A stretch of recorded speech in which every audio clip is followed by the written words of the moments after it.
Development.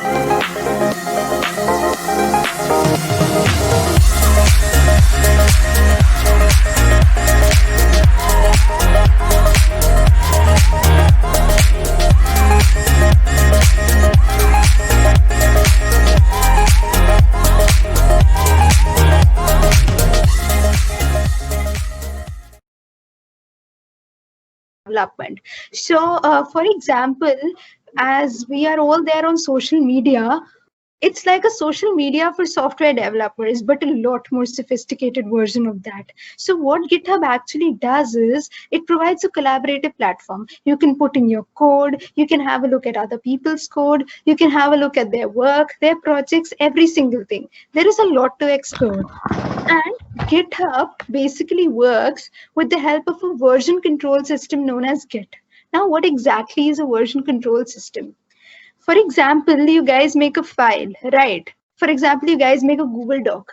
So on day one, maybe on the Google Doc, you guys end up writing hello, right? And on day two, you guys end up writing hello world, right? So what happened to the version of the doc? It got modified from its version 1 of hello to version 2 of hello world. It got modified.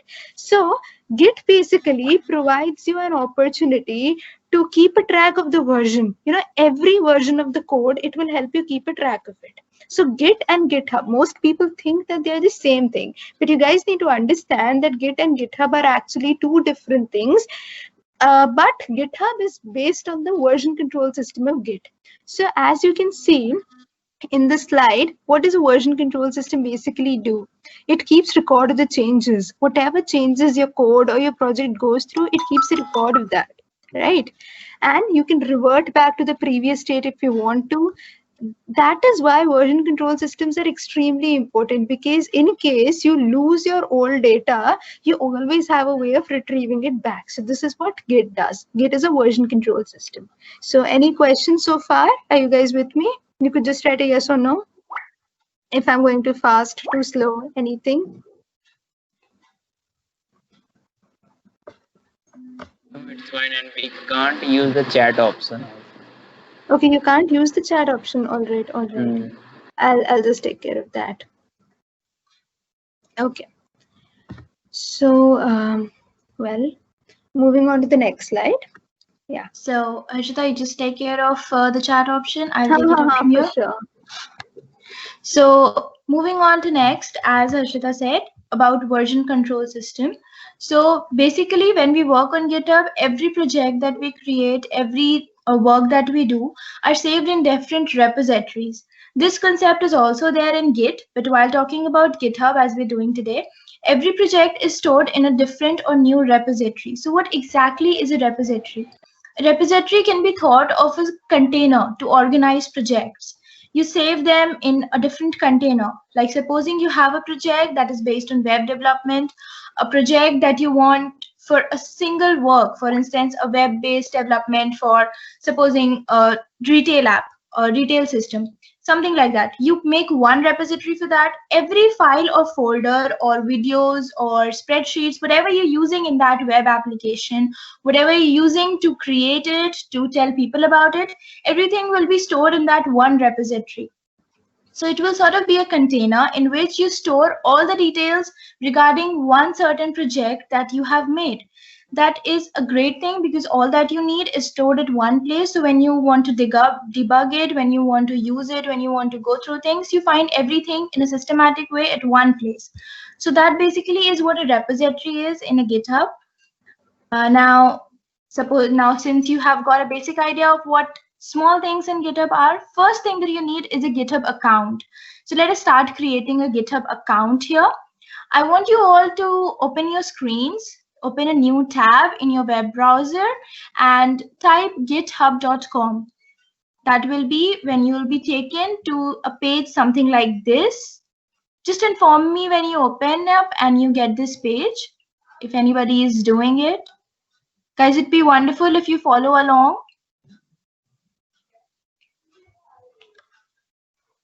So did anyone get this page? Did you guys open it up? Yeah, I got it. Yeah, cool. So you see this page, this is the first page that you get when you open GitHub. Here you'll have to create your account. These are very simple steps. You type in a username, an email, a password, and so on. Upon clicking for sign up for GitHub, you'll get verification mails and other small details that will be required, that are generally required for sign up to any page or any account. Now, here you see it's clearly written, GitHub is a development platform inspired by the way you work, from open source to business. This is sort of explaining what GitHub is. GitHub is all for developers. What we are, what we will be, developing a new world and a new technology. So GitHub is something all of us should use. Now, after you have signed up for GitHub and you already have an account now, you will see something like this, which will be your first page when you open your GitHub account. Is there anybody who's following me and is just making the page right now so that we can hold for some time?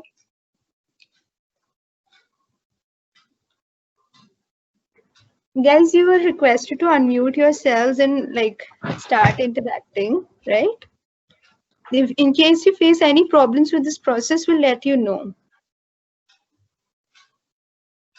So I am expecting that every one of you already have a GitHub account and you're not following me in that way. So this is the first page that people generally get when you create a new GitHub account. There's read the guide, start a project and stuff. So you can start a project, or here down there you can see a new repository. So you can create a new repository here. When you click on create a new repository option, you get a page something like this, the first one that you see on the left hand side. Here you create a new repository, you enter a repository name. Now the first thing that you should keep in mind, you should always keep your repository name something relevant to the project you're putting in, because that way, first of all, it's easy for you to recognize, and then when you share it with other people or collaborate with other people, it is easy for them to understand about the project. So then you can add some description, it's definitely optional. And then you should make it public, because private repos are the one when you're working on some project, it's not complete. When you're collaborating on something, it's not complete, and you do not want to make it available to anyone who visits your GitHub page, so you make repositories private. But right now, for the repository that we'll be working in, we'll be keeping it public. Next, there are things that you can initialize a repository with. Initializing means when your repository is created, these files will already be present there. So the first is README file. Now, a README file is a really important thing when you want to create a repository, because this is the page, this is the file where every detail of your project, whatever you've done, whatever you've made, is written. For any person who downloads your repository, clones it, or something like that, this README file is the one which guides the person as to how to operate that thing, how to work with it. So this README is really important. You should always initialize a project with a README. Then there are git ignore and license, which we'll be learning on the go. So right now, you should create a repository with the name Hello World, make it public, and add a README file to it. Then you have to click on create repository. I suppose everybody is following me and doing it this way. So I am expecting a Hello World repository in everyone's account. Guys, any questions so far? You can ask. Any doubts, anything you don't get till now, you can surely ask. We'll clarify. Yes, guys, it's an interactive session. Please interact. Yeah, even we like, yeah. Ma'am, we have to click only one checkbox, na? Add a README file. Yeah, right now we're just making a README file. Okay, ma'am. And don't refer to us as ma'am, like we're as young as you guys are, I guess. Like I'm a college second year, so I don't think I'm ma'am yet. Same here, guys. I'm college second year. Okay, right. So let's just. Okay. So moving forward, now when you create a repository, when you're finally done with it, this is something what your screen should look like. So I'm expecting everybody's screen to look exactly like this. You'll have a README here, which will have a title of your repository, Hello World. You'll have options here like unwatch, star, fork. Just do not be frightened with these. We'll be discussing every option in detail right now. We're just expecting you to create your first repository, that is Hello World. So has everybody got the screen up on their laptops?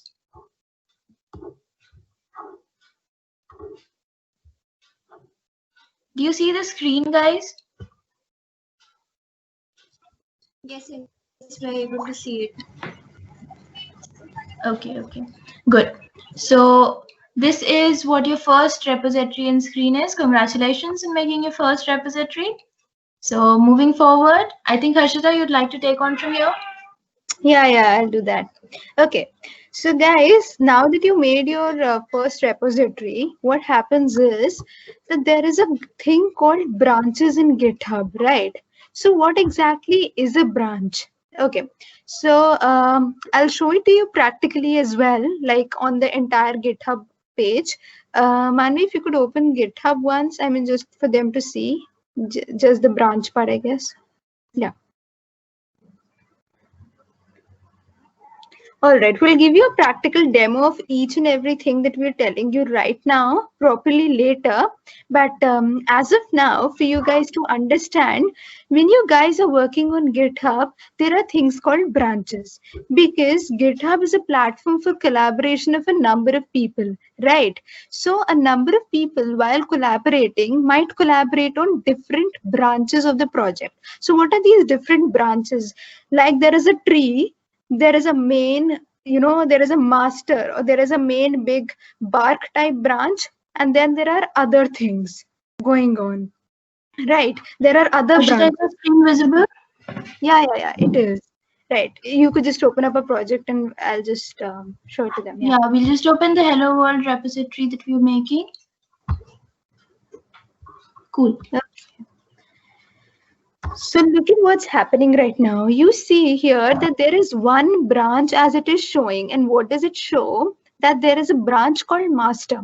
So by default, every GitHub project will be there on its master branch. The master branch is the main branch of the project. That means everything you do, every change you make, everything you can do goes to the master branch. But what if you don't want everything to go to the master branch? What if you want to go ahead, try some things at the sidelines of it? You don't want to disturb your main branch. What do you do then? You create another branch. Another branch is like another part of your project. It will have all the default things your project initially had, but then it will also have your own branch, right, for you to work upon.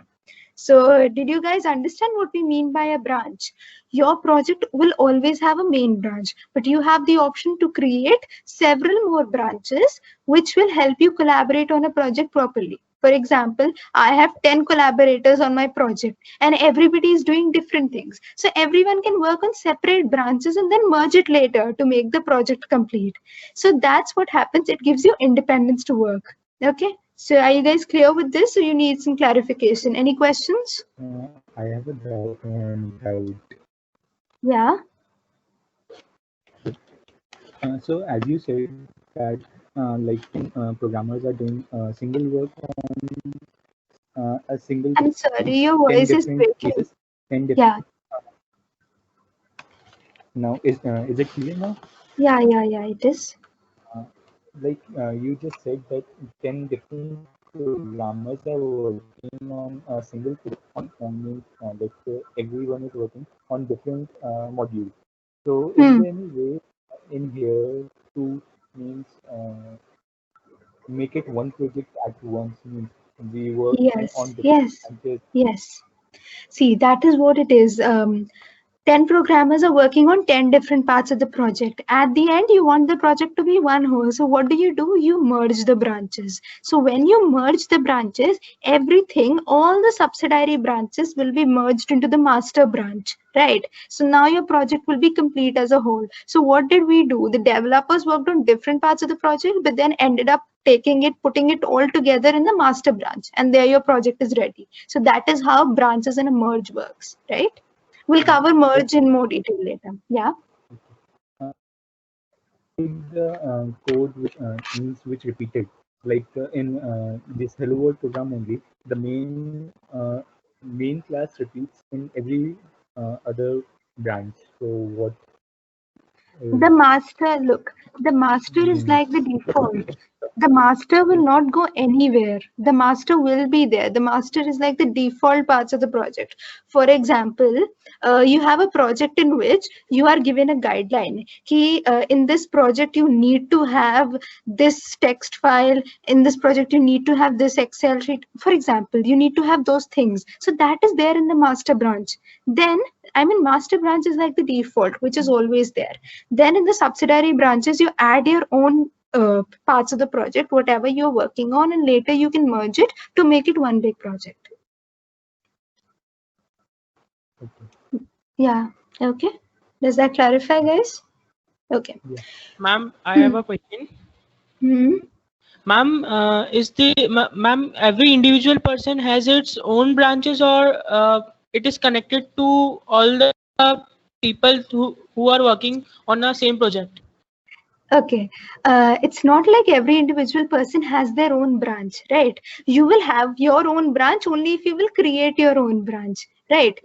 For example, it's not even necessary that you need to have 10 people working on a project to have 10 different branches. You can be one person working on a project and you can yourself have 10 different projects, 10 different branches to work on 10 different parts of the project. So it's not like a branch is necessary when there are a number of people. You can have branches when you're working alone also. That is there.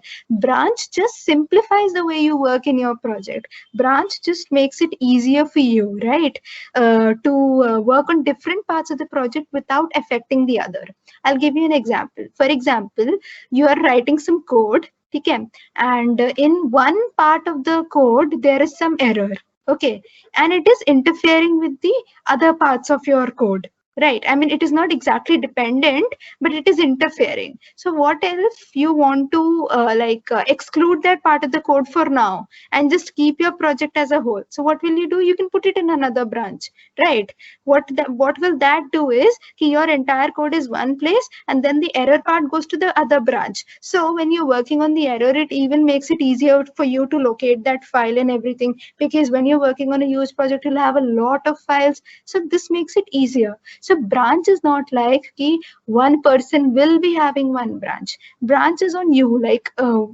If you want to create a branch, you go ahead and you create it. If you have collaborators, if they are comfortable working on the main branch, on the master branch, it's fine. Otherwise, if they want to create another branch, they can create another branch and they can do their work on that branch. So that will not interfere with the main branch unless you merge it in the main branch. So does that clarify? Yeah. Okay, cool.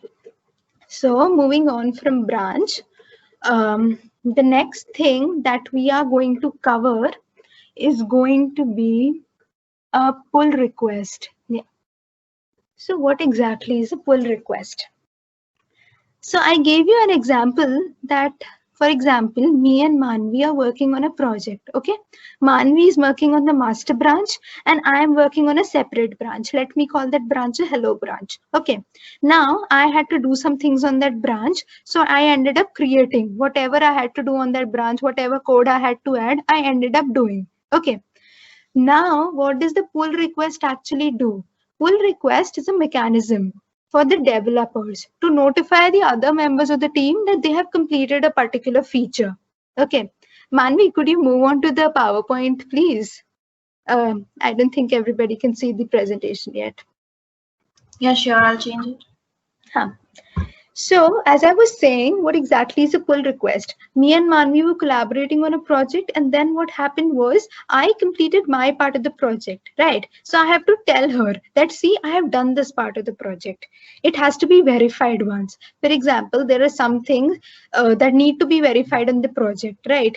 For example, all headings should start with an S, for example. This is maybe one condition that needs to be satisfied by all files in the project I made. So when I'm done working on my project, I send a pull request. So what did this pull request do? It notifies her that, yes, I have completed this. And then there will be some verification whether or not all the heading files begin with an S or not. If they do, then perfect, it will merge. If not, then it will raise some conflict. So guys, do you get this? questions, doubts? Sorry, the chat isn't working, I guess, because you guys are not from the student ambassador thing, na? So the chat isn't working. So you'll have to unmute yourselves. It's clear.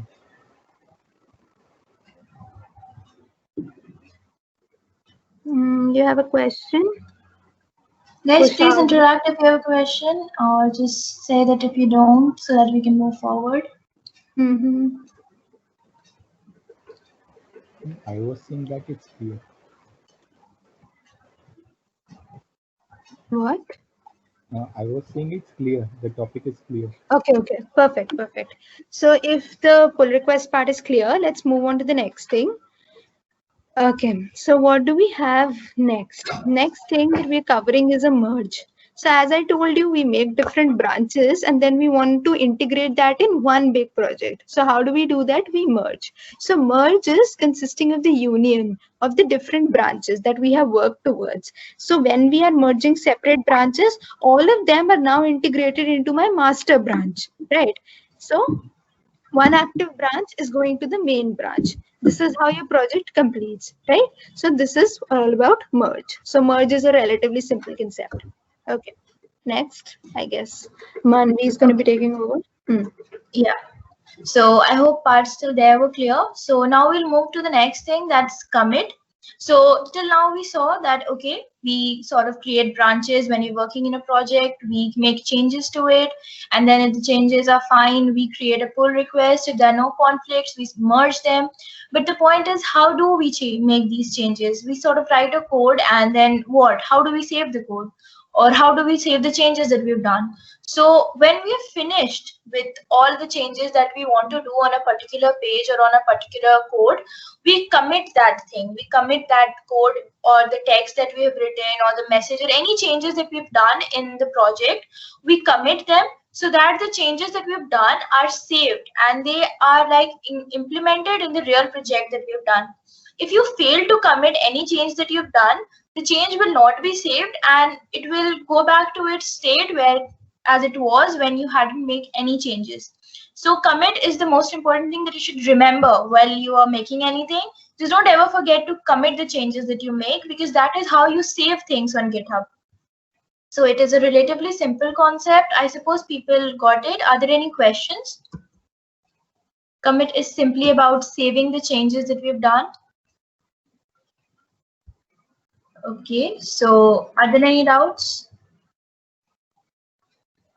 So I'm guessing no. So let's move to the next concept. It's called fork. So what is fork? Now we saw about branching. We branch a certain part of the project that we want to work on. We make changes to it and then we create a pull request. Now fork is something similar yet different from a branch. While creating a branch, you create it for a particular part of the project or the part that you're working on, and it's limited to that part. Whereas fork is making a copy of that repository into your own account. For instance, you want to have some project with you, you want to work on it, make changes on it, inspire from it, you fork that project. Once you fork a project, the owner of the project will definitely know that you have forked his project, he'll get a notification for it. But for your sake, you fork this repository, that is, you make a copy of it and you save it in your own account. Now you have complete access to this repository. You can make changes to it, you can do whatever you want, and any changes that you make will never affect the original project or the original repository that was there. So when you want to experiment on things, when you want to experiment on the entire project, and then later you want to notify people that, okay, I experimented and it sort of worked out, so you fork it, work on it on your own account, and then you notify people. Or if you want to get inspired by some project, you want to run it and see as to how the project is working and stuff, you fork the repository to their own account, and then you use it, you sort of work with it. The point is that the original owner will always know that you forked it, so there is no scope that you can copy someone's work and say it as your own. That is not possible, because also in your account it will be shown that it is forked from some other account.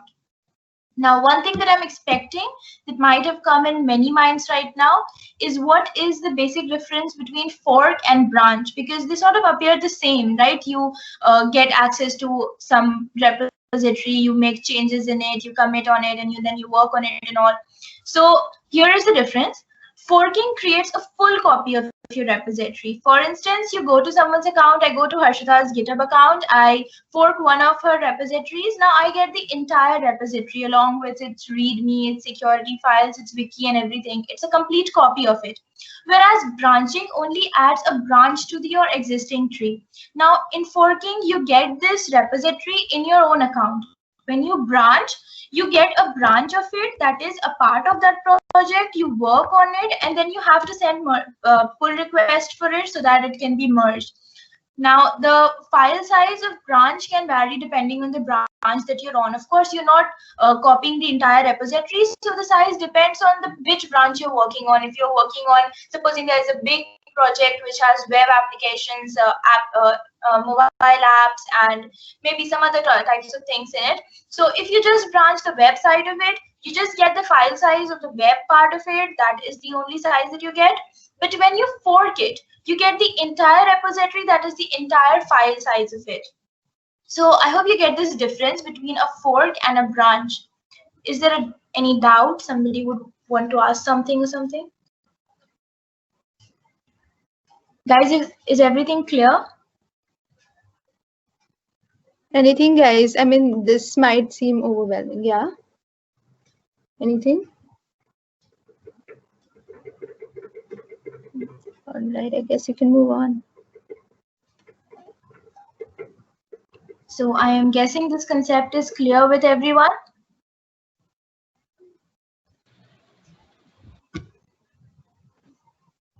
Yes. Yeah, you can continue. Yeah. Yes, the points are Yes. clear. Okay, so Harshita, I think this is your section. Yeah, okay. So there is also a feature in GitHub known as Watch. So what exactly is Watch? Very simple. It's like getting a notification. For example, you follow someone on Instagram, right? And maybe you have the notifications on for that person, right? So you get a notification whenever that person posts on Instagram, right? So this is very similar to that concept. What Watch actually does is that if you're interested in someone's project, if you're interested in considering someone's repository, right? You are, for example, working along with them. You want to see whatever changes they do in their project every single time. For example, it's an active repository, right? So changes are happening to it. So Watch is a simple way to keep a track of the repository. So if you watch a project or a repository, what that will do is it will send you a notification every time, even in little changes made to that repository. So that way it helps you keep a track of whatever changes are going on. Right? So the most important place where I have seen Watch feature being used is when you want to learn about something. So, you know, in GitHub, since it's a very huge platform, so many things are put up. Sometimes people create libraries, sometimes people create a complete repository, which will have all the new libraries for a certain topic. So this is the most important thing where people add Watch to. For instance, I personally have added Watch to a repository which works for quantum computing. So every time they add a new library for quantum computing or a new change is made for that, I get a mail for that okay, there has been a change that has been made in this part of the library or this part of the work that they're doing. So in this way, I am updated with what work is going on in this field. Exactly. So because it's such a huge platform, it becomes difficult for you to keep a track of what project you're looking at. So Watch makes it easier for you. So go ahead, look for projects that you like and, watch. So when you watch them, you get a change. You get a notification every time there's a change. So relatively simple topic. Moving on to the next thing. It's called Star. Star is simple way rewarding someone for their project or the repository. The same way likes work on social media, stars are like the likes of GitHub. So more the number of stars you have on your project, more people have liked your project, more people have seen your project, right? So star repositories not only help to indicate the person that you like their project, but star repositories also help you keep a store of them, right? So for example, if you like a particular project and you would like to explore explore more of it in the future, you star it. So that indicates to the owner of the project that yes, this person likes my project, and for you also, that project is maintained in your list of starred repos, right? So anytime you want to have a look at that project, whatever happened in that project, you can go ahead and see from your list of starred repositories. Okay. So guys, is everything clear till here? Yeah. Yes. Okay, Cool. So moving on, we have the GitHub workflow. I remember one of the questions in the forms that we got filled was about GitHub workflow. So here you have the answer to it. First, you create a repository. Here you can see the create feature branch from master. So here the person who's working, he initially created a repository, say named XYZ or whatever. Now here at this point of time, which is the starting, there is a branch called feature which has been created from this repository. So you see the master branch already exists, that is working as the backbone here, and another branch called feature has been made. So now the person who made this branch feature might be that person is collaborating with this first person, or might be that this first person himself wanted a branch to work on with. Anyways, there is a branch called feature that was created. On this branch, the person who created this branch works on this branch. You know, he commits changes, he tries on experiments with it. And when he's finally done with all the changes that he wanted to do, he commits them. Then he submits his pull request. Supposing he submits the pull request on the title, okay, I have changed such and such things, please review. So the pull request has been submitted. Now all the people who have collaborated in this project and all those who were watching it and everyone who has access to it will discuss on the changes that were proposed. We'll look to it that there are no conflicts that have been raised due to the changes made by the first person. So there'll be a discussion session that, okay, we need these changes or we do not need these changes. Which of the changes need more improvement, or which of the changes might create conflicts and stuff. After all this has gone through, you're completely sure that, okay, the changes that have been made in this feature branch is completely fine. You merge it to the master branch. Now your project will have all the changes that were made by the person who created the feature branch, and it will be sort of an updated project. So this is how basically GitHub workflow works. You know, this is how you work on GitHub. When you take a project, you make the first part of the repository, the first part of the project. Once that initial thing is done, all the changes you do are to be done conventionally. They are to be done by making branches. You work on the branches, and then when you're done with the changes, you merge them to the master. This is the workflow, and I suppose whosoever asked that workflow question, I am expecting your doubt has been cleared. Okay, so are there any doubts about this workflow image that's present here?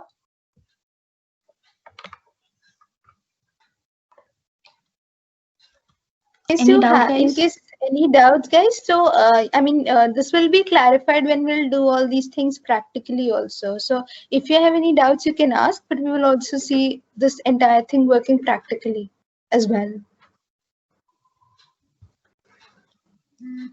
Okay, so I think I can move forward. So now we're going to delve into a practical approach of things. So I'll just share my GitHub account. I'll just hold for a second.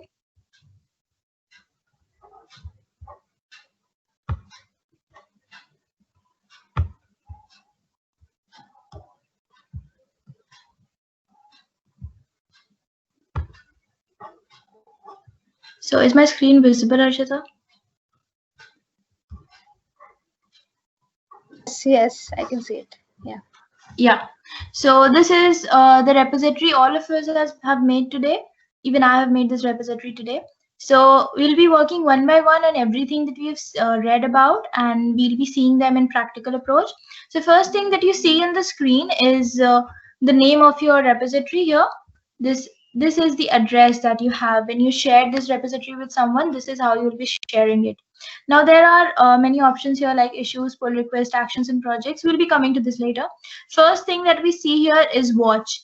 We just talked about it. Now right now, since it's my own repository, I am already watching it because one person is always watching it, and that's you yourself. Supposing you are a new person, you'll get this option as watch over here. So when you click on it, it, watch will be activated for this particular repository. Any changes made on this repository will be notified to you via your email. Here you see the star option. Once I click on it, you see I get 1 star for this project. Now, this really makes me happy, you know, the first star for a project. So this is how you star it. Now, when you click on fork, since it's my own repository, I can't fork it. But when you click on this fork button, you will get a copy. You see here it's written fork your own copy of Severus Matthew Hello World. That's my name actually. So Hello World project to your own account. You'll get this project copied to your own account. Supposing I have been, if you create a web page, maybe on MERN stack, and you're using React. Now, we all know for using icons in React, we use Font Awesome icons stuff over there. So many people do not have that library in them. So what do? They have to install it. How will they know that you have used it in your project? So you just write it here in readme.md that, okay, I have used this sort of library in my project. So if you're running my code, if you're forking it, or if you are downloading it, or if you're cloning it, anything that you're doing, so before running it, you should already have this library installed. So these basic things are something that you put in README. You also write as to why you created it, what you have created into this repository. So when you click on this pencils or sort of thing made over here, you'll get it the screen. Now here you see there are a few notations when you write README. First hash mark, first this thing, it changes the size to H1. I'm sort of expecting everybody knows those size notations here, but just in case you don't know, this is extra large size, hello world. Now, supposing I write another thing which has to be in a little smaller size than this, maybe like large size. So I'll write this is my first repo. And if I commit it, you know, I just told before saving anything, for saving anything, you have to commit it. Just a minute. I'm sorry. You need to put a space over here. So once I commit these changes, you'll see this is also a heading type of a thing, but its size is smaller than this one. Now we can get yet a smaller size with 3 hashes over here. And now second line maybe. Another thing you can do is write a normal line. Now this size will be much smaller. GitHub basically provides you with 5 levels of heading first of all. So this is third line. Here we have fourth line.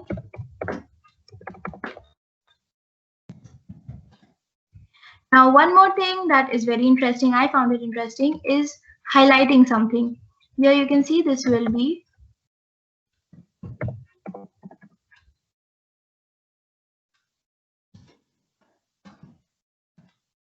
okay, and now a normal text.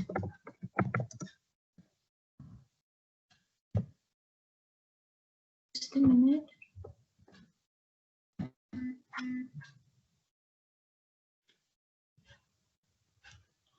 Okay, so here you see the changes, all that I've made. Now, why am I showing this to you?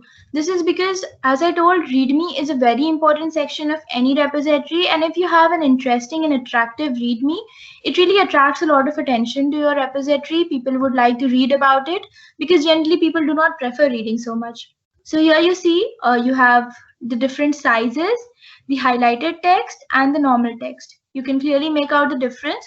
This is how you write a README file. Now moving back to my original page. So this was the first thing. Now we'll go for adding files. Now this is just a text file. What if I want to add a code file? For instance, I'm writing a C file to print my name.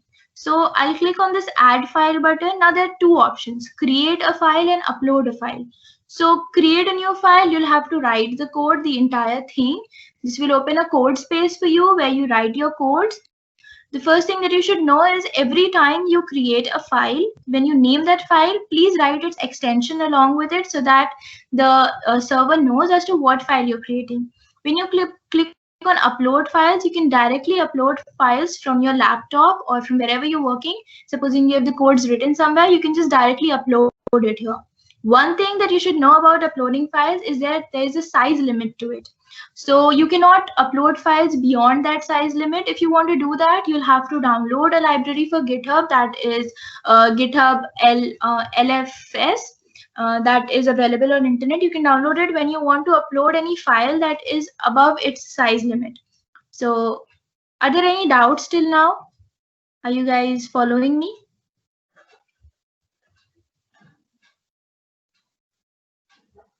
So mostly guys, your files will fit into the limit like most cases, but in case it doesn't, you can download the library.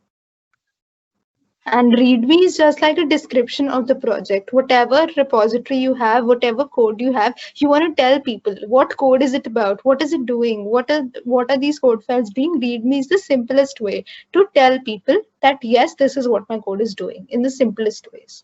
Any questions? You guys are clear? You can just tell me if you're clear or not. Yes. Cool, cool. Cool. Yes, clear. So, Yes. Okay. okay, thank you. So now we'll go for creating a file. So I will create a C file first. So I'll create a print.c. This will be a C file for me. And I'll simply write maybe printf and my name. This is the only thing that I've written here, and I'll commit it. So after I commit this file, you see here I got my file. I just created it. Here it is. You click on it. You can see my code. Here it is, the code that I've written. So this is how you create a file. You can create large files, write large codes and stuff. This is a C file. So first thing, GitHub supports all sorts of file. You can upload any type of file that you've written, be it a C file, Python file, SQL file, or maybe MATLAB type of files. Any and every files are supported. So you just don't have to worry about the support system of it. This is basically how you write a file, how you add files to it. Now this is important because whenever you are writing some code, you need to add a file, you need to submit that code there, commit it, and that is how things come visible to it. One thing that is very important here that might pop up in many minds is how do we create folders? Because adding one simple file is really well okay. You just create a new file and you add it there. But many a times you want to add folders, like the first folder is for images, second folder is maybe for text file, third folder is for videos. So you want to add 3 folders to it, and inside those folders you want your files to be present. So for that, there is this following step. Just follow along me. So here maybe you want to create a folder named maybe name. So after you type your folder name, you just press this / button and you see a folder has been created with the name that I've given. Now here you write your code file name. Supposing again I'm creating the same file, I'm not creating something heavy over here.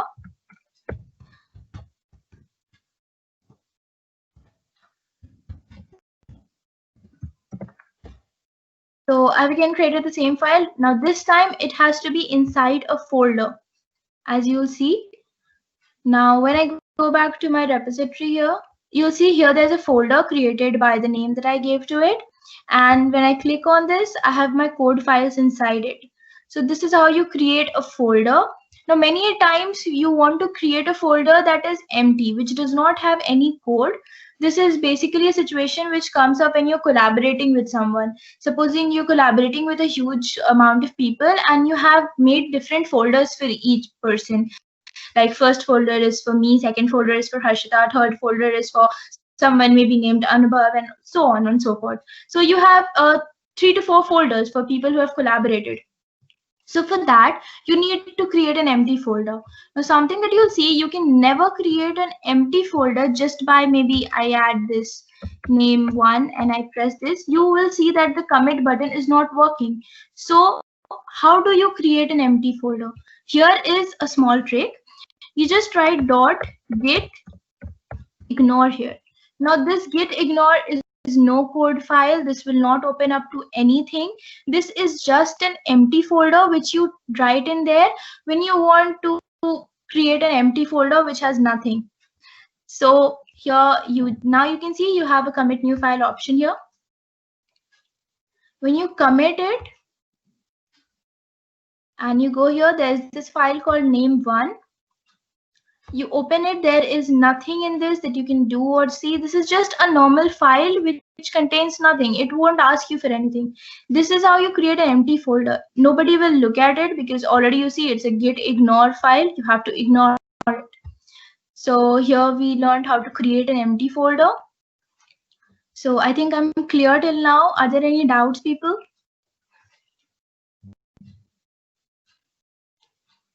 Any doubts? So in case you guys were confused about git ignore, in very simple terms, it is what git has to ignore. That is what the name suggests in itself, right? So it has to ignore, doesn't have to look at it, and that is what helps you create an empty file, in case anyone faced a confusion. Okay, I guess they're clear. We can move on. Cool. So now here you see there's this clock type of thing made with 7 commits. What does this indicate? This is the way you keep track of your changes. Now, the 7 here explains that the changes that I've made, excuse me, I have committed my changes in total 7 times. That means, you see, you can count it. 2 times I did it for README, once when I created it, and maybe thrice or 4 times here. So I have in total made 7 commits till now. That is what this is showing. Now, for a good project, for a good repository, because many a times we share our repositories to maybe companies or business people, so it is always suggested that you should not have many commits, because if you have too many commits, it sort of shows that there might have been a lot of errors over there. So most of the times, to avoid several commits, people prefer that either you work on a branch or you work on your own computer and you make the desired changes. When they're completely working, you upload them. So this is something that has to be kept in mind. Just do not make many commits when you're working on something. Be sure of something and only then you commit it. So this is sort of the way you keep track of the things that you've done. Okay, 1 minute ago, I made my last commit. In total, I've made 7 commits till now. Now, just I'm telling you about the small things before we move on to big topics. Now, here you see this code option. Here there is this option to clone it. Now, a very important concept. What is cloning? So cloning is making a copy of the repository on your local folder, which means on your local computer. Now you are not working on this repository online. You just have it on your local computer. You can open it on your local code editors like Visual Studio or maybe Atom Studio or anything. You can open it there. You have a copy of this on your local folder on your local computer. So that is what cloning means. So here there's a link to clone it. Now I'll show you where to use this link basically. Now presently, if you do not have any option as to like you don't know git codes, git bash codes and all, how do you clone it? You simply download a zip file of it. When you download the zip file, you will get all these things that I have done here, the entire project in a zip file. You open that zip file, unzip it, and you have the entire codes with you on your local computer. Just don't get worried about these codes and GitHub Desktop. We'll covering it in a later section. Okay, so now we'll move on to more important topics. Here you see master. Now, if you remember, we just talked about branches. You see there by default is a branch called master. Now we can create a separate branch over here. Supposing we create a branch named branch 1. Okay. So now I have a branch here. This is the branch that I've made. Now I can make changes to it. For instance, I have this print.c file. I go here. I go on the edit option and I write maybe something like scanf. And I want an integer value here. And something like, A. And I'll just initialize it somewhere. So I have made changes to it. These changes are made in branch 1, not in master branch. Okay. So I have made these changes. I go to hello world. Okay, here it says fine, you have made a change. It's okay. Now I say I want to merge this change. Like I have changed it. I'll create a pull request now. I'll compare and create a pull request. So I'll give a name. Okay, I have updated it like, okay, I have added something. Added integer scan. One second. Integer scan. Okay, so now I'll create a pull request for it. Fine. So you see, this branch now it will show details. Like this branch has no conflict with the base branch. That all the changes that I've made right now, it does not conflict with anything that is present originally in the repository. Now, what does it mean by conflicts? Like for instance, supposing in the initial file, I already had an integer with the variable name a, and I scanned it and everything. Now I am declaring a string named a somewhere in my file. So for C, though it won't create any issue, but supposing I have created some sort of issue, maybe I have used a library which I have not indicated. For instance, I used a string variable and I did not use the string library over there. So I did not use include string. So that is a conflict. That is something that will create an issue. So here it will show that, okay, my branch, it has conflicts with something that was present in the base branch. The base branch did not have any library called string, and I am using string things here. So that is something which is a conflict. So it will show. But right now my changes do not have any issues here. They do not have any conflict. So you simply merge this pull request. Because I am the owner here, I have the ability to merge it. I have the authority to merge it. I'm sorry. So I can merge it. Now I'll merge. As soon as I merge it here, you'll see after merging, just a minute. Then I can confirm this merge. And now my branch has been merged with my original master branch. So when you go to the code here, you see that all the changes that I made in my branch 1 have already been changed over here, which was not initially present because I was changing in my branch. So this is how you merge all the branches. Now these things can also be done with the help of Git Bash code, which is something most of you might have been looking forward to till now. So I will request Harshita to show you all these things via Git Bash codes, the branching and merging stuffs. Okay, guys. So now we will be moving on to Git using command line. So one thing that we have been learning till now is that how do we perform all of these things on the entire GitHub UI, like on the GitHub website, how we're doing this, right? But now let's see how we actually do that using the command line. So I hope you guys are familiar with the command line interface. If not, we will see how to do that, right? So I'll just start sharing my screen now.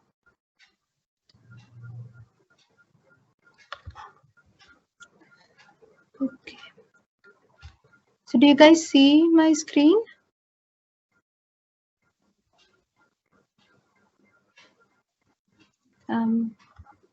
What do you guys see? Harshita, I see nothing in your screen. It's all black. Okay, nothing at all.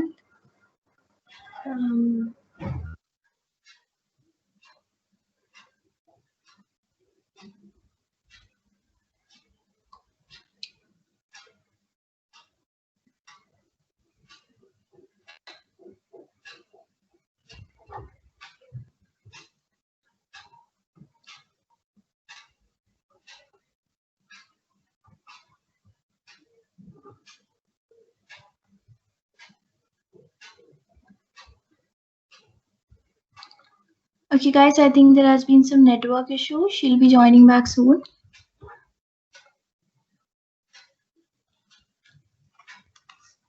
Till then, we can just move forward. Just a minute, I'll share my screen.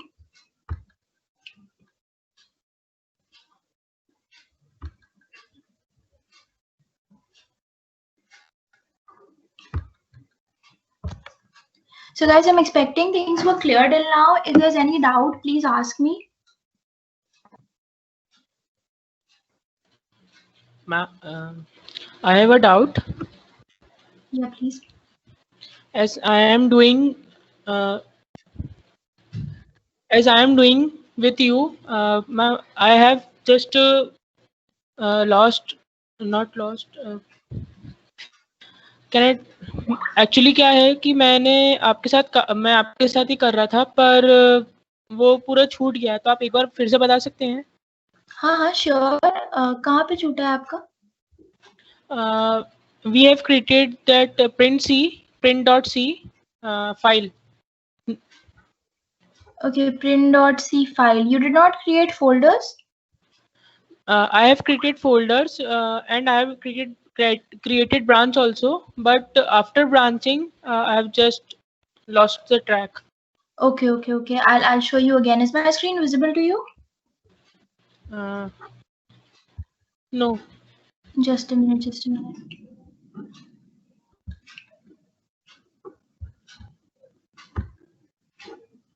Is it visible now? Yeah. Yeah, okay.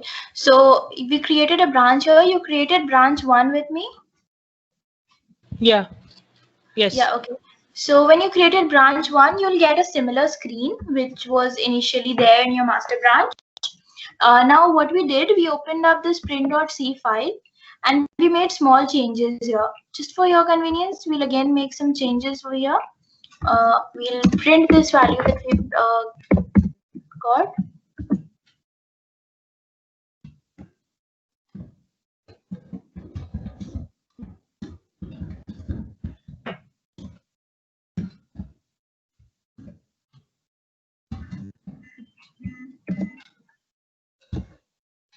Are you following up till here? This dialog box is not मतलब ये dialog box open नहीं हो रहा मेरा edit वाला. कौन सा dialogue? अच्छा, वहां पे आपको एक पेंसिल टाइप का स्ट्रक्चर दिखेगा.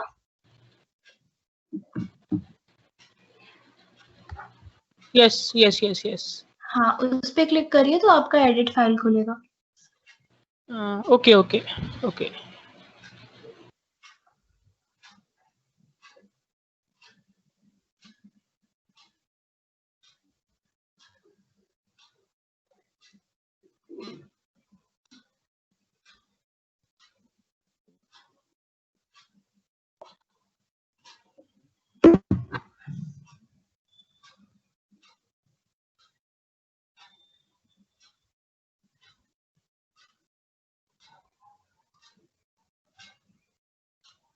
Are you following? Yes. Yeah, okay. So you made some changes with it? Yes, ma'am. Yes. Okay, so now you commit these changes.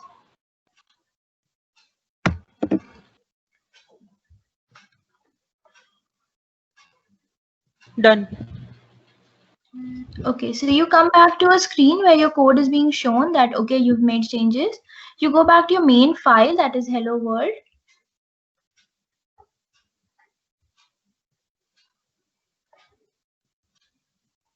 And there you can create a pull request. You'll see an option, the line like here, as you can see on my screen. My screen is visible to you? Yes.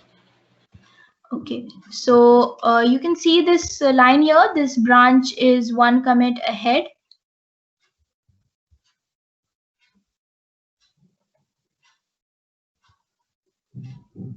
On your main screen.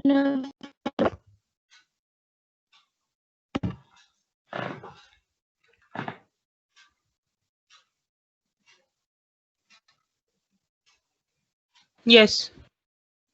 So now you click on the pull request option here.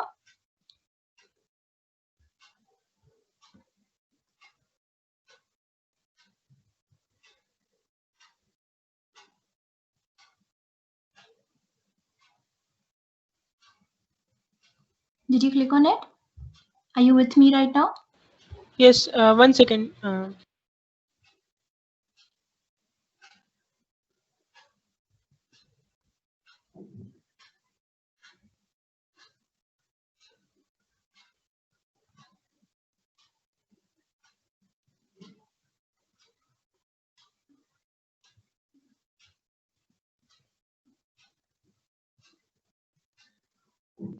मुझे pull request का option नहीं आ रहा है.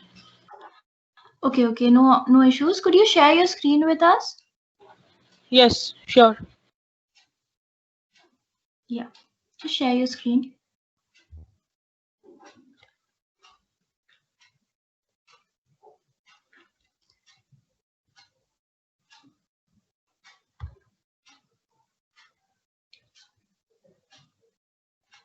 Is it visible, ma'am? Didi? Yes. Here it is visible. Go to the place where you are making changes.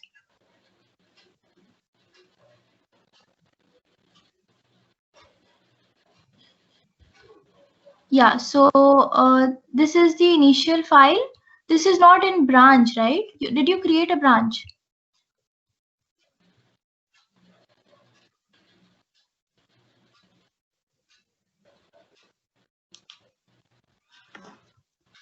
Yeah, so you click on branch 1 first. Yeah, now you've made changes in print.c. So you see there's a line on the top over there. Branch 1 is one. Just a bit down on your screen, please. Click on Hello World.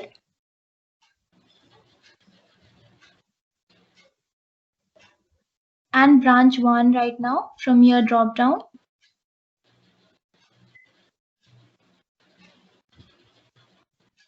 So you see there's this line, branch 1 is one commit behind master. Yes. There you see an option pull request just alongside that line.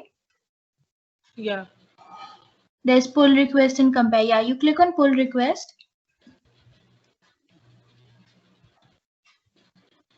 Okay, so you go down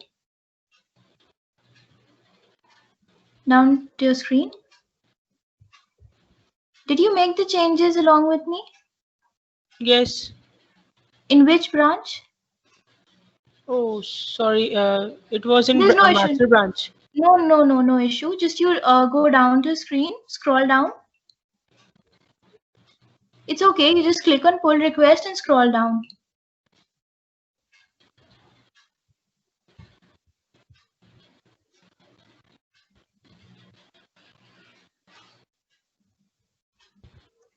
So now you'll have to make 2 pull requests. So it's better you just don't do this. You go back to the screen where you were.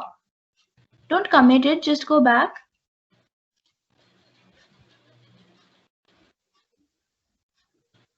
Yeah, now you click on the hello world that's there beside print C. Yeah, okay. Now you click on pull request alongside that line. Yeah. Go down on the screen. Here you'll see this blue highlighted text switching the base. You see that? There's a bold thing written. There isn't anything to compare. Yeah, switch the base.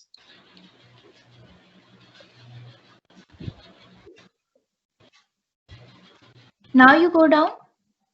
So you see there have been changes that have been made in the master one, the master branch, and branch 1 does not have those changes.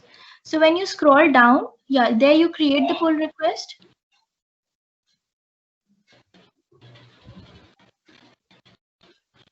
Here? You create the pull request and you write some name for the pull request. Like already it's print.c, update print.c. You can leave it to that or you can change it. Okay. So now your pull request has been created. Under the situations when you're collaborating with someone, you sort of discuss on this pull request. But since right now we're not doing that, you scroll down on your screen and you'll see an option merge pull request in this green box. Yeah, you click on that and you confirm merge.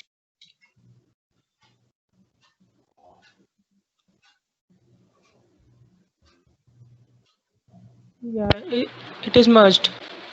Yeah, it's merged now. All the changes that you did in the branch have also been did in master have also been merged with branch 1. Okay, so you can stop sharing your screen now. Okay, so that's one important thing. Yeah, Harshita can continue.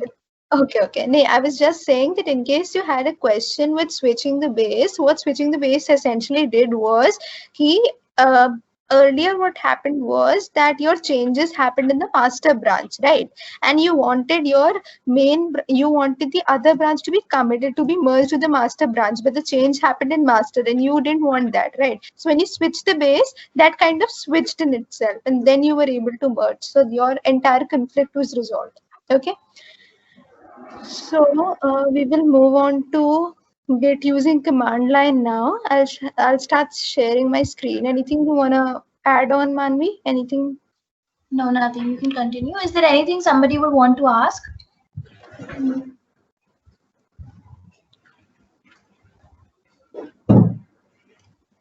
Okay, I'll start then.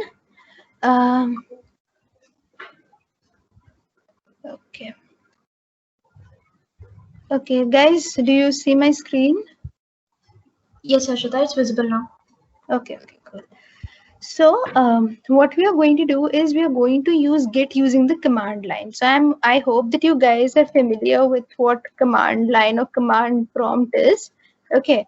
So using the command line, you can basically, give several, tools or commands to perform various activities, right? And Git in itself is a version control system. So how does it basically do the version control? That is by using the command. That is by using the Git bash. So first of all, since I don't think any of you would be having Git bash, if you do have it installed, pretty good. Otherwise, this is the website to download Git bash for Windows. Again, it will be different for Mac and Linux if your OS is different. But for now, I'm guessing that you guys have Windows, so you can download Git bash for Windows. Okay. So this will help you do version control locally through your computer. So you wouldn't really have to go to the GitHub page and then do all the things that we saw. You can locally do it through the computer, right? So you guys can download it. Since I already have it downloaded, I'm not going to do it again. And now you can just follow along with the steps. I'm going to go slow. It might get a little complex to follow along, but in case you have any doubts, I'll take it. Okay. So the first thing that I have is here I have opened my Git bash. Okay. So what is my Git bash doing? I'll just increase the size of the window just in case you're not able to see it. Can everyone see the window Git bash? Yes, Harshita, it's visible. Okay, cool. So moving on. Firstly, what I'm going to do is, since I already have Git installed in my computer, right? Git is a version control system. Okay, let me check out what version of Git I have installed in my computer. Okay, so how do I do this is by using the command git -- version. I'm so sorry. So in case you don't have it installed right now, it's all right. You can just follow along and you can look at the documentation of all these steps. I'll provide you a link where all of this is there. Okay. So what does this tell me? That I have the Git version control system, this version currently installed in my Windows computer. Okay. Okay, I hear some disturbance, guys. Can you please unmute yourselves? Okay. Cool. So this is the version of Git that I have in my computer right now. Okay. Now the next thing that we are going to do is we will configure this Git. We will tell them that this is our username and this is our password. This is just a basic step. You may or may not do it. I mean, it doesn't really create much of a problem, but this is the command for doing so. Okay. Git config global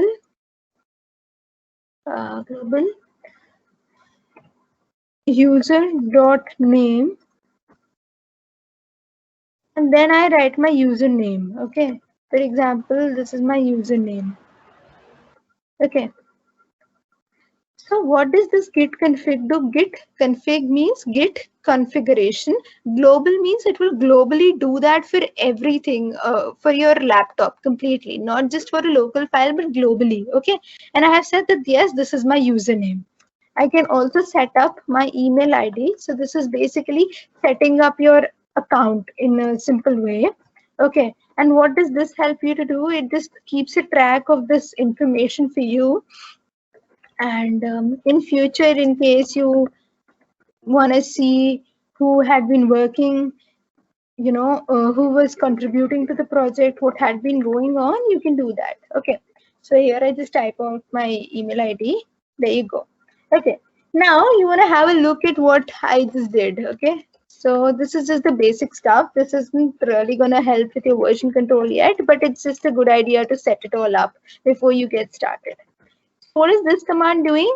It is listing every single thing that I have going on. So what did I just do? I set up my username to this. I set up my email ID to this. And using this git bash, I have configured it. So when I do this global list command, it gives me that, yes, this is my username, this is my email ID. So this was just a basic configuration. Okay. Now we will start with the proper usage of Git, a project. Okay, let's start creating now. Okay.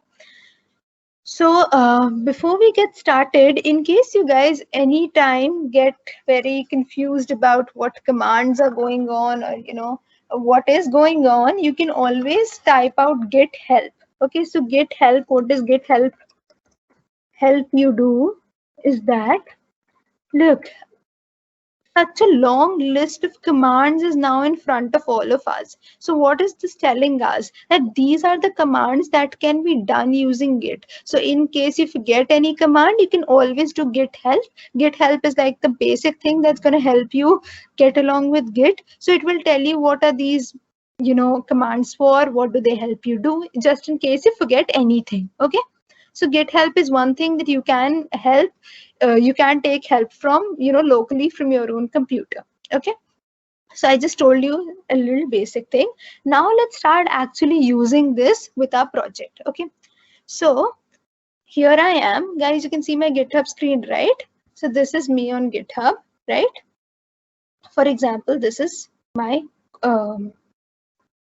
GitHub website. Now I move on to one of my repositories, and now I want to locally modify it. Okay, for example, you don't want to do this add file thing, you don't want to upload files from here, you want to start modifying things in this directly, right? For example, you have a readme file, you want to modify it locally in your computer instead of uploading a new file. How do you do that? You have to do things locally, right? So what do you do? First of all, what I'm going to do is I will have to clone this project in my local computer. Okay, so in order to clone it, I'm just going to go to my desktop. Okay, cd is change directory. So this is like a Linux command in case you guys are not familiar with, but what it does is it just takes the location, right? So right now I was in the user location, now I'm on to desktop. So whatever I'll do, wherever I'll clone my project, that will reflect on the desktop. Okay, so now I have moved on to my desktop using cd desktop, and now what I do is I do git clone. Okay, now what do I want to clone? Here we have thing called code. Okay, earlier what we saw was the use of download the zip. So either you download the zip file and then you make changes into it and then you upload it. That is one way. Or you can clone the project and do these changes locally in your computer. So what I do is I copy it from here. This is cloning using HTTPS. So you can also use an SSH key, or you can use this HTTPS, anything. SSH is like an authentication key. You don't need to worry too much about it. Simply copy this link. Okay, go on to your git bash. Okay, and you just paste the link. Now look at what is happening. Okay, so it has cloned it locally in my computer. So now when I will move on to my desktop, what I will see is that, okay, over here, I don't know if you guys can see it, but I have cloned it in my desktop. Whatever git code I had over there, it is now here with me on my desktop, right? The entire thing is here with me now. Okay, you guys following? Any doubts? Any questions till now? Anything that you don't understand?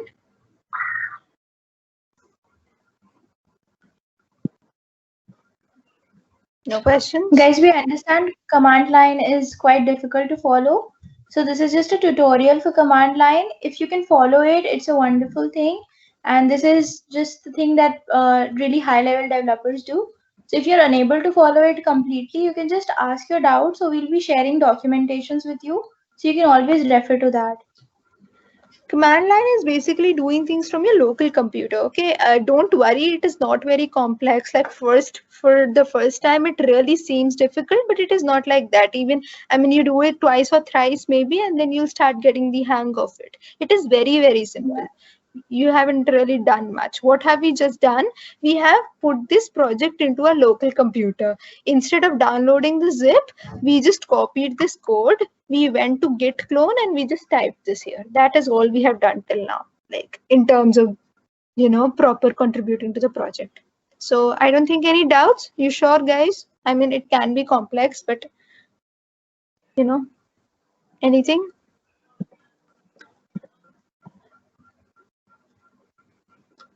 All right. Okay, you guys need to just start saying yes and no at least. But okay, we'll move on then. Guys, please interact. Just say yes or no. It's not that hard, right? No. Okay, I guess. Okay, so what did we just do? Instead of downloading the zip, so what happens with downloading the zip? You take a zip file, you download it, and then you have to unzip it, and then you get access to the code. What you did was you just did git clone, and you have direct access to the code over here. That is it. No unzipping, nothing at all. Okay. Now that you have done this, let's start making changes. Okay, so again, you will have to change your directory, and you will go to this thing you just cloned. You are already on your desktop. In desktop there you have this thing called React Tech. Okay, it's a tic-tac-toe game I just made. Okay, so you just move on to this.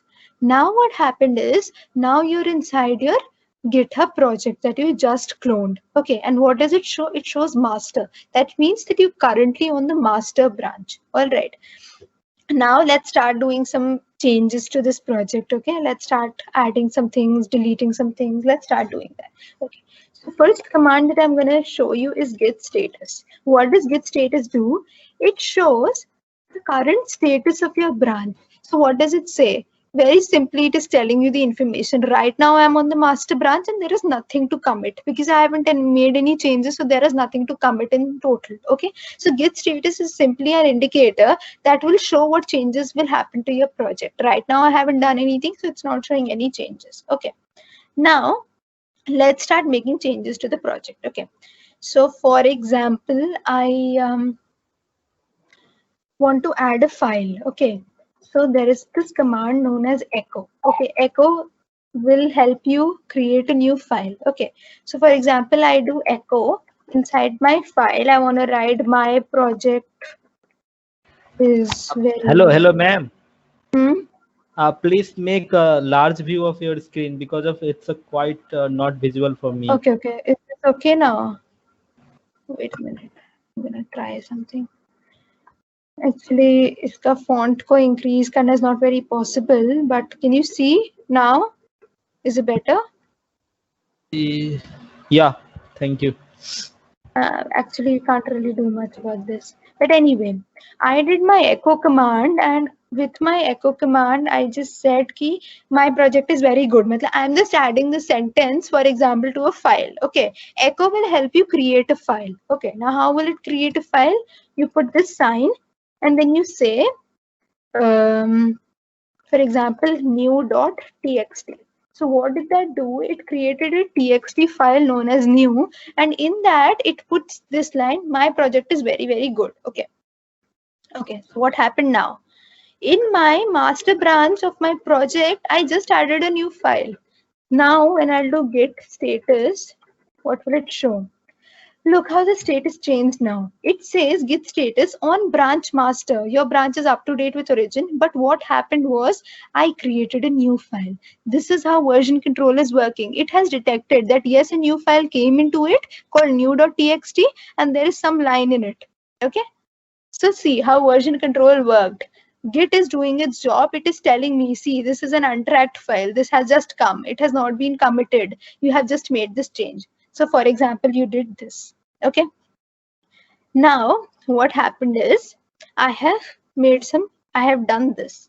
Okay, now I can also make changes to the existing files that I have. Right now, what I did was I created a new file and put into it.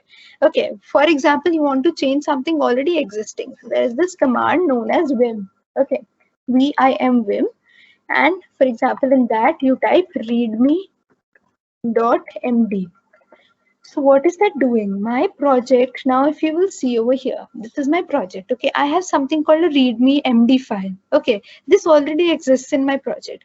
Considering I want to make some change to that project. Okay, so what do make a change to that file? What do? I do vim. What does the vim command do? It opens whatever I had in that file in an editor. So this is basically an editor. So this is what I had in my README file. I was describing my project that, see, I made a tic-tac-toe game using React.js. Okay. For example, I want to modify it now. You can simply modify it by adding new lines to it. What did I do? I just used a vim command to modify the existing text file. So what I do, where am I editing? Okay, here I am. So made using React. Okay, let's just scroll to some part, I guess. Here I am. Okay. So I add a new line in my README file. For example, this is React tutorial. I'm just adding a random line. Okay, it doesn't really mean anything. Basically, a README file will have the description of your project, right? So for example, I want to modify this description. Tell them a user interactive format. For example, I want to add more stuff. I say is used. Okay. So now I have modified this file. How do I exit from this? I press the escape key first.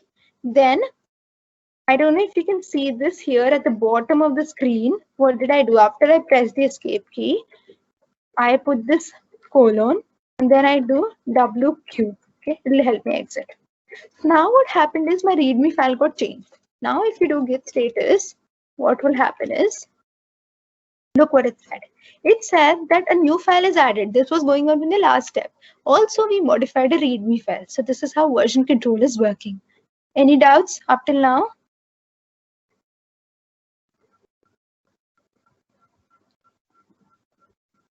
Anything? I know this can be very tough for beginners. I'm not telling you the complex commands at all yet. Questions? Yes or no? Anything? No. Okay, cool. We will share the documentation of all these commands I'm using, so don't worry about it. Okay. So what we did till now, we cloned our project, we added a new file into it, and we modified the existing content. Okay. What if you want to move some piece of file that you already have in your computer into this project? How do you do that?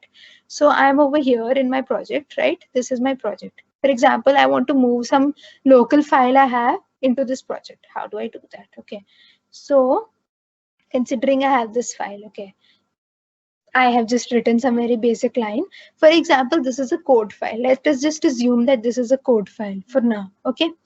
So, or maybe I could also add a code file, but that doesn't really matter. So considering this is a file that I want to add in my project, simple way to do that is just like copy your file, go to your folder where your project is, just paste it here. Now it is over here. Okay. You have made some change locally through your computer into the file. Okay. Now when you open your git bash, now what will happen is, now let's do git status. Let's see what happens now. See, it said that git basic has also been added. So it has detected the change that happened. So whenever you put new things and everything into your computer, it helps. So git bash is basically, right now you might not feel that it is very, very useful. You might be thinking, why is it telling me the status? It is not very useful. But when you're collaborating on a huge project, like with people all around the world or something, and you want to see what kept happening with the project, this tool helps you understand what actually happened. So for example, I am a collaborator that wants to see the difference in the file, okay, from where I started off to where I am now. If you want to see a difference, what changes were made, you do this command called git diff. Okay. What does it say? Through git diff, it has told me there were some insertions, there were some deletions. It is telling me, I added this new line. I added a new line called "This is a React tutorial." You saw I just did that in front of you guys. So right now when I do git diff, it has detected this change that yes, this happened. So this is helping me compare with my previous versions. The plus plus minus minus things you see are like the insertions and the deletions, right? So plus plus thing is like the insertion happened, the change happened. Okay, not very difficult, don't worry about it, just telling you the difference. Okay, what happened before, what it is now. For example, there is some person outside that wants to know what changes happened after my commit. They simply do git diff and they get it that yes, this is what happened with my commit. Okay, now let us create a branch. Okay, how do you create a branch? So we saw that when we were doing through the GitHub, yeah, so we saw when we did through the regular GitHub thingy, that time it was very easy to create a branch. Here also it is not very difficult to create a branch. Simply type git branch. Okay, name your branch anything. I say new one. It has created a new branch. Okay, now you want to move on to this branch. How do you move to a branch? You simply do git checkout. Okay, so when you do git checkout, okay, and then you write the name of the branch, new one. What happens? It has moved to the git checkout. It has moved to the new one branch. So right now we have new one written over here, which means that yes, we are now at this branch. We are no longer on the master branch. So if you will do this command called git branch, what will it tell you? It will tell you that see, I currently have two branches in my project, master and new one. Okay, and the star indicates that I'm currently on the new one branch. It is also being indicated over here. Okay. In the new one branch, for example, I again add a file. Okay, I call it something useless. All right, and I just say, I call it gg.txt, right? I have now added a file into the new one branch. Now this change will not be reflected into my master branch. Okay, so this is how I made the change into the new one branch. Okay, now what I do is I want to commit all the changes that I made. Okay. So I do, firstly, I will have to merge. See, it says no remote for the, because I have to give a remote command. So this is a little bit of an advanced concept. For this, I'm going to skip for now because I'm going to give you a basic tutorial, right? So let me just skip this part for now. For example, let's again switch back to the master branch. Okay, I just showed you how to create a branch. Okay, so now we do git checkout master. What happens is we are back to our master branch. Okay, now I want to start committing my changes. How do I do that? Step one using git bash is to do git add dot. What does it do? Add basically takes your files, all the changes, everything that was there from one area, and then takes it to another area. This another area is called the staging area. This is basically the very internal working of Git. Okay, what it does is that when you do the git add command, it understands that yes, I have to pick these files up and now I have to commit them. So what git add will do, it will just pick these files up and take it to another area. For example, consider something picking up some stuff and keeping it in another place. This is a very simple example of how git add is working. Just takes your file from one place and tells that yes, these files have to be committed. Okay, now you do git commit. Okay, so when you do git commit, you can do it in two ways. Number one, you just type git commit. So it has opened this thing. What is it showing? It is telling you, see, these changes have to be committed because I made this new file, made these new changes, and I have to add a commit message. Now remember, if you don't add a commit message, then your commit does not work out. Okay, so I just add a commit message that yes. I have to add a commit message for this. Okay, considering you don't add a commit message, what will happen? It will not consider your commit. Okay, see what happened. Aborting commit due to empty commit message. So you should always remember that a commit cannot be conducted without having a commit message. So you should always have a commit message. A commit message basically helps the other developer to understand that yes, this change happened. Okay, so another way of committing is using the git commit -m, which says for the message, you type your message here. What is my message? I'm saying new files were added. commit message should always be very relevant to whatever changes were made, because it helps the other developer to understand that yes, this is what happened. Now look, I did git commit, new files were added, and it says 4 files were changed, some insertion happened, some deletion happened. That is all. Okay, now the last step is to push all of this, because right now this happened locally, right? But I have to see it there on GitHub. So I need to push all these changes into GitHub. So how do I do that? I just say git push, okay, a git push origin.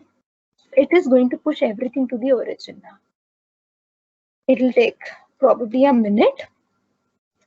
And now look what happened. It has pushed all the changes I made here to the origin. Now you're going to see something different here.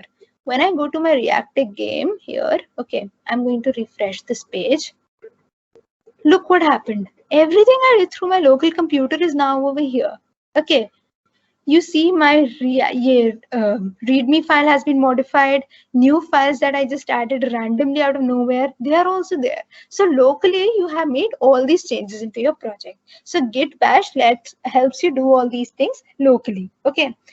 Again, the forking part and everything, all that git does not have a git fork command. So in case you want to fork something, or you want to in case you want to fork something, you can't do it using git bash. So git bash helps you do things locally. So this was like a basic git bash tutorial.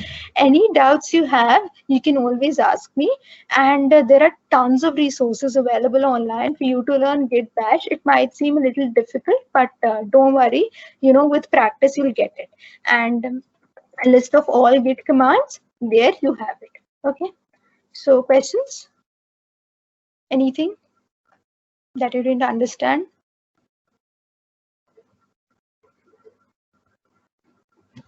Okay, I don't know. Yeah, so since nobody's speaking anything, I'm guessing there are no questions. Someone raised a hand, I guess. Yeah. Yeah, it's Kushag. Yes, Kushag? I think it's by mistake. It's clear. Oh, okay, it's cool. Okay. So I guess you guys are clear about this. So don't worry about this, these commands and everything. I mean, things are going to get fairly simple for you as you go on and practice. Okay, there is this tool called git bash documentation. Okay. So this will tell you about literally everything you can do with git bash. Okay. What you're going to do is take this tutorial, follow along step by step with each and everything that they do, you know, keep on going, like keep on making these changes, keep on going step by step. You'll see all these changes happen locally in your computer, and that's how you'll get a hang of it. Okay, so I guess we've completed this part as well, right? So let's just move on to the last topic that we have here, GitHub Desktop. Yeah, okay, so I'll be sharing my screen for that. Anya, I'm just doing that. You can see it, right?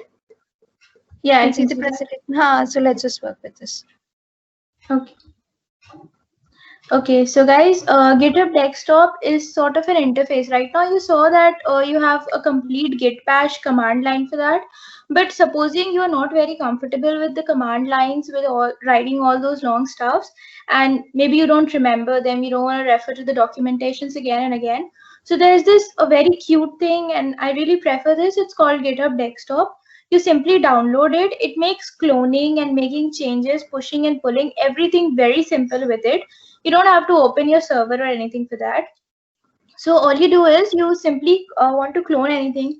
Harshita, you can open the GitHub Desktop. Look, this is what GitHub Desktop looks like. So you log into your GitHub, okay, and your entire GitHub is set up over here. So right now I'm working on this project and I'm here. See, I can do whatever changes I want to. Yeah. Yeah, cool. So right now we'll sort of clone a normal local repository. So you click on files, and Harshita, you could follow. I'm doing that. Yeah. Yeah. And then you add on clone repository. Now, as you know, cloning is sort of getting a local access of any repository. So here you have 2 to 3 options to clone something. Maybe you can go to your own GitHub account, clone anything you want. There is GitHub Enterprise Server, which is completely for companies. We're not delving into that. And then there is this URL thing. So you saw that URL which was present on the code option in GitHub page. You simply have to paste that URL over here and click on clone. It will automatically clone the entire repository to your local place. Right now, we're just going to take one of the repositories from github.com there. And I'm going to just clone it. So for example, I have this repo. I'll clone it. So now what happens? Just took it locally and cloned it. Cool. So now it is cloned on your laptop or whichever local server you're using. So here you see now all the files to this are present for you. You can open them, create changes on them. For instance, right now we'll open this in Sublime Text. We generally use Atom for GitHub Desktop, but you can also use Sublime Text or anything you want. So you see all the files that you have in that repository. It's present here. Since it's a normal coding platform, you can change the codes the way you want, work on it according to your desires, make the changes, run it. It's very simple here, like normally you code. You then save all the changes, like you can just make a normal change here, Arshita, like any sentence. Let me just write something. This is silly, maybe, because it is. Anyway, I just save it. This has been changed, right? Now look, it has detected the change. Yeah, cool. So as soon as the change is detected, you save it.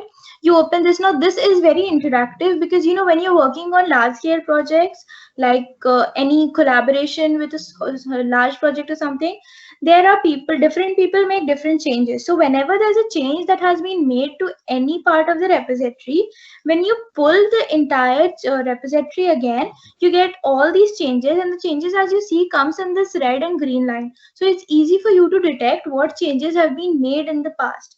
For instance, the red line shows that what initially was there and has been removed, and the green line shows the changes that have been made, the new thing that has been added.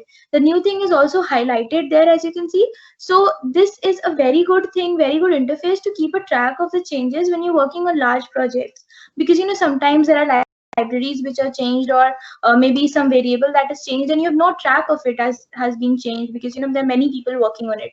So in that case, this interface really helps. Now you see the changes that you've made, you simply push it to the origin. Now pushing to the origin means pushing to the main local folder that is present, that is GitHub, the entire GitHub repository that you have. This will push all these changes up there. You do not have to do anything over there. Automatically the changes will go there on the GitHub repository. So if you open that GitHub repository now, Harshita, can you open the repository? That's what I'm doing. See, it will detect the change, right? What happened was I modified it and I wrote this is silly, and that has reflected. So GitHub Desktop is basically a simple way of the Git bash, because many people are not comfortable with the Git bash. It gets very, very complicated at times now for the beginners. So that is why we have the GitHub Desktop, and it really easily helps you make these changes. Yeah, so this is sort of an interactive way to make the changes. Also, when you're working on collaborative projects, this is very interesting because you know you can get a track of the changes that have been made. You do not have to you know, when there are changes that have been made and you fork the project in your local repository to work on it, every time there is some change, you have to pull the changes completely from the main repository or something. Here you just have to click on pull request and you can do it. Also, many times you're not comfortable with the code space that has been provided by GitHub, so here you can open it on your own code space, run it on your own way and experiment with it. So this is a very interactive and good thing that has been launched by GitHub. Now we're almost at the end of our session. There's just small things that we'd like to cover. So Harshita, can you open just any repository on your GitHub account? You mean normal regular GitHub? Yeah, regular GitHub. Okay. Let's just work with this only. Okay. So just any random repository. Yeah. So you see options over there. So we've completed most of them. Issues is covered. You know what issues are. Issues are basically if there is some conflict that has been there in your GitHub codes. Any conflicts that have been arisen due to any sort of code changes that you might have made, you'll see these issues present here. Now this is important because when you're collaborating, other people see these issues and you get to know, okay, there are 10 issues present in the project right now and these 10 have to be resolved. So you get a list of these issues and anybody who's able to resolve them, they can do it. Many a times when you're going for open source contribution, the only thing that you see want to see in that project, in that open source contribution, is this issue file. So you can get a list of these issues and you can make changes to them. This is a very important thing when you want to do open source contribution. Yeah, issues Now- just help to tell you what's wrong. Okay, next thing we have Yeah. wiki and Pull- security. Yeah, Pull so requests we already covered, right? So we can skip that, I guess. yeah, we can skip all that. Now wiki is something similar to readme. You can just open wiki. Yeah, so here this is very much similar to readme file. It's just that it has a very different intention. Now readme is just where you initialize things for any user or any person, that okay, when you enter my repository, these are the things that I have done, these are the ways you run it, this is a basic introduction for it. But supposing you want to create a entire interface, like okay, there have to be different pages like who am I, why am I doing this, and what is this project intended to do, who are the contributors. You cannot write such long essays in a readme file. So you come to this wiki. Wiki is sort of a Wikipedia for your entire project, for your entire repository. So this Wikipedia is for any user who comes up, he wants to clear any doubt, any issue that he might have regarding a project, you write it all over there. So this is the first page that you'll have. You see there are options H1, H2, H3, bold, italics, embed and all. You can do all those things. You can also create pages. So when you commit this page, Harshita, you could commit this page. We're saving it. Yeah. So look, I made this React wiki page, right? So it has showed this change. Now So you can also wiki- add pages. Yeah, okay, continue. Yeah, you can just say, yeah. Anyway. Yeah. So you can also add these pages here. Now we'll add a new page called Who Am I or something. Just you can click on the new page option there. Yeah. So we'll add a new page, maybe named like introduction or something. Yeah, who am I? I am a student, So- that's all I mean, right? Okay. And there. Yeah. So now you save it. Now when you go, you have two pages, right? You have home, which says this is what is my project I'm doing, and this is my who am I. Simple enough. Yes, you have two pages, so you can add as many pages as you want. Now there's one very interesting wiki archive that is present on the internet, which is about Yahoo Oozie. It is very interesting. You can search it and you'll get that archive for GitHub. So that is quite a complete wiki page that Yahoo has made for Oozie. That is a language that you use when you're using big data. So I'll share the link if I can write in the chat box, which I can't. Okay, I'll share the link with Harshita and she'll show it to you since I'll she's do it. sharing the screen. Okay, just a minute. Okay, so I'll tell you guys about insights and settings till then. Insights is very, very simple.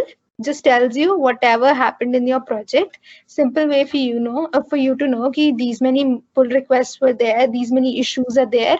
For example, if any person is looking at your project for the first time, they'll just know that yes, these are the things, these are the changes that happened in your project. So this is what insights does. Settings, very simple thing. Basic settings of your repository. You can rename your repository. You can make these changes. You can maybe say that no, I don't want a wiki. Okay, maybe you can say that you don't want to preserve this repository or something like that. Also, here you have the option of making your repository public or private. So if you change your visibility from here, you can make it public. Right now it's public. You can change visibility and you can make it private. Right now I'm not going to do that because I don't want to, but in case you want to change the visibility and everything, you can change the settings, okay, of your repository. Last thing is the security that we didn't cover.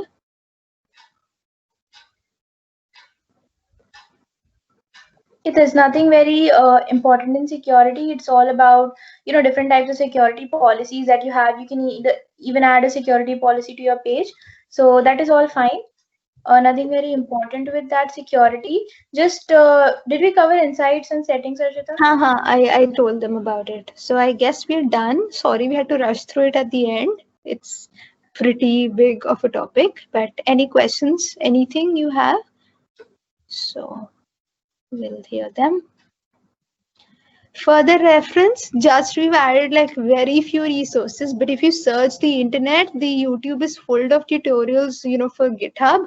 There is a free course on Udemy. In case you want to enroll in it, you can, you know, learn everything step by step. And then obviously if you want to learn the command line, then you have the Git Bash documentation. So go out there and explore, okay?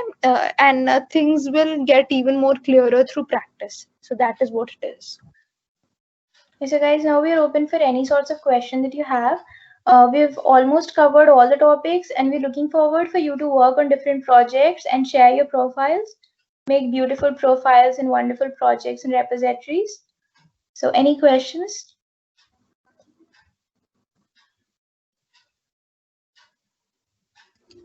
You guys can just say yes or no, don't worry. I mean, even if you don't have questions.